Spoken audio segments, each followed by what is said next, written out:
not Photoshop the truth as a means to appease the uncomfortability of truth, truthfully speaking. I will not crop out what others prefer to go unsaid or resize truth for the purposes of fitting in your frame. I will not rotate or flip it so that when you first hear it, it feels less offensive.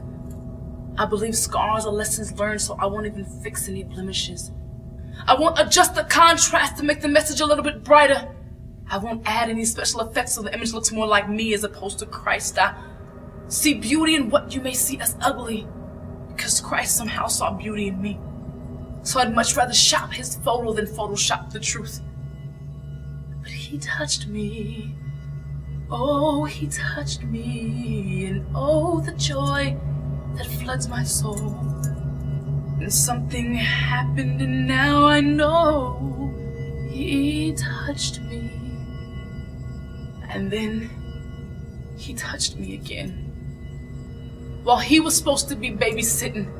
Had never left Cali, but now I wasn't even sure what state of mind I was in. What I did know was that I was about 8 going on 9, and I wasn't afforded an opportunity to decline what would be defined as my first sexual encounter. Physical pain was secondary in comparison to how much my mind hurt, that I couldn't erase, that we were already at third base and I feared what would be forthcoming. I went from studying my 1, 2, 3s to 3-way conversations with birds and bees. My thought process became a huge palette of complexities. Child life was no longer as easy as A, B, C. A, B, C. Always believed Christ. Didn't ever feel God had inadvertently just knowingly left me. Now, oppressing penetration, quickened rage, Satan thought ugly variations would execute youthful zeal. But I wanted to know why. I was searching for a sign. I said I was searching for a sign. Why was this happening to me? Why was I being awakened out of my sleep to watch cartoons? I was a small child, making requests for oral sex, not because I liked it, but because it hurt less. And it sparked a strange curiosity. Every time a sex scene would pop on the TV screen, I would fake sick the next day to go back and watch what my mom wouldn't allow me to see. Every issue begins with a small seed. So be careful what you're planting in your spirit. Because even though most feel that watching the graphic videos are for your enjoyment alone, please take note, allow me to forewarn that 87% of child molesters admit to trying to imitate something they saw from watching porn. And then he touched me. This time, he was my own father. Now sexually involved with the second man. All I knew was that I was about 9 going on 10. I was about 9 going on 10. What would make someone want to touch one of their own begotten? I hyperextended my brain trying to make sense of his intentions. All the while teachers are saying she doesn't focus, she doesn't pay attention. I was going to every extent I knew. But still I was frightened by what could never be forgotten. I felt used and thrown away like paper cups and plastic utensils at 9 going on 10. He told me to drink this cough syrup. I tried to explain I wasn't sick, but he kept giving me cough syrup, a weak attempt to try to get me high after I said no to Jose Cuervo. And soon as my younger brother went to sleep, he told me to come sit on his lap, kept shifting me in very uncomfortable positions, which I was somewhat familiar with because of the first encounter. My heart was beaten out of my chest, and the tears began to roll down my eyes. That night, I slept at the bottom of the stairs, went home the next day and smiled like nothing happened. Why? Because Satan is a deceiver, one who gives a false impression. Had me to believe it had to be something that I'd done. Why else would 2 grown men come after me? So I began to change the way I dressed.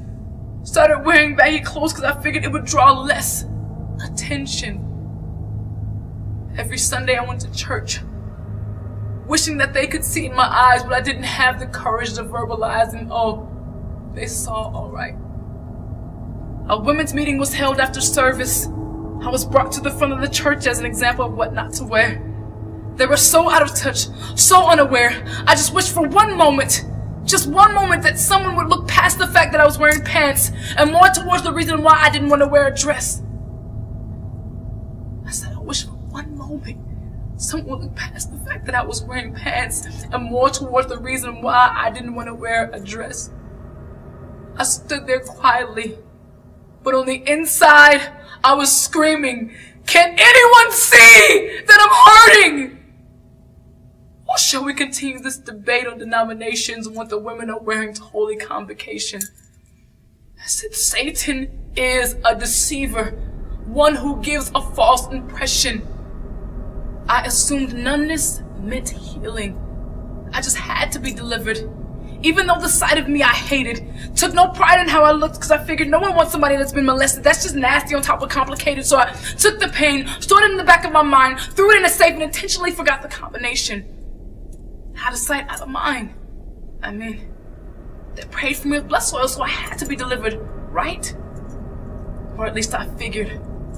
But years later, it resurfaced and I began to experience memory triggers.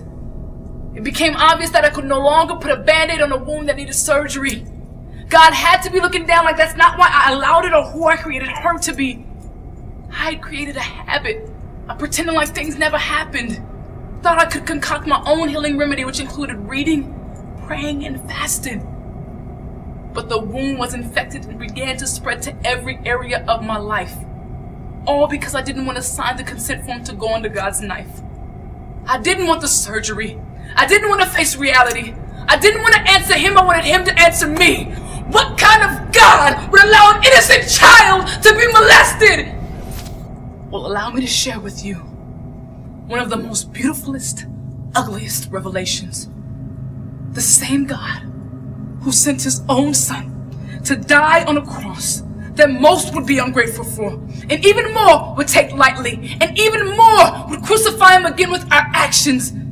And although there was no violence, nor was any deceit found in his mouth, and pleased the Lord to bruise him, that don't make no sense to us. But his ways are not our ways, and his thoughts are not our thoughts. The glory of Christ is the resurrection, but you can't just skip the cross. You can't skip the suffering or all the souls that he came for that were lost. You can't skip the suffering or all the souls that he came for that were lost. There is light at the end of this tunnel. You may not see it, but he sees it clear. But some of us are running haphazardly in the dark due to fear. God has amazing plans for us. But we got hang-ups. We hung up on trying to figure out why. Hung up on why us and why not some other child. Hung up on why we were the ones who had to deal with it, and hung up on not being able to forgive. Christ is the ultimate hang-up. He was hung up for you. He was hung up for me. So enough with the hang-ups, because his hang-up reigns supreme. So, to every little girl and every little boy who's felt defenseless, to every man and every woman who feels like the enemy has beaten them senseless, to every swallowed cry in the middle of the night so that no one would hear, to every face buried in pillows to hide the tears, to every voice that tries to speak out and really tries but gets a knot in their throat every single time.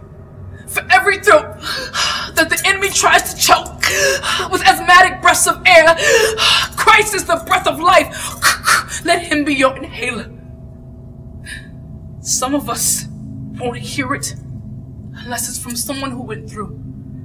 And in that case, he allowed me to go through and stand as a testimony, and it was worth it. It was worth every ounce of physical, mental, and spiritual pain. And I'd go through it again if he would allow me to stand right here before you again and encourage you to allow God to get glory. Because, like Paul, I reckon that the sufferings at this present time are just not worthy to be compared with the glory that shall be revealed in us.